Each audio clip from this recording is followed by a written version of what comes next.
I challenged myself to stop using Google for an entire day. Every question, every problem, every idea had to go through ChatGPT, and the results surprised me. From planning my day to learning new topics and solving problems, ChatGPT became my only assistant for the next 24 hours. For brainstorming, writing, and learning, ChatGPT was incredibly fast.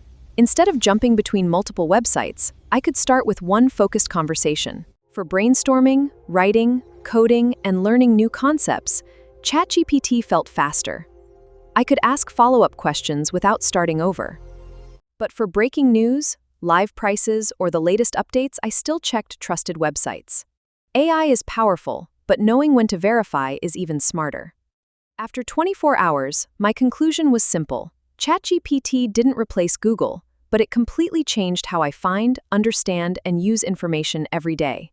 Most people use less than 10% of what ChatGPT can actually do. In the next episode, I'll reveal 7 hidden features you're probably missing.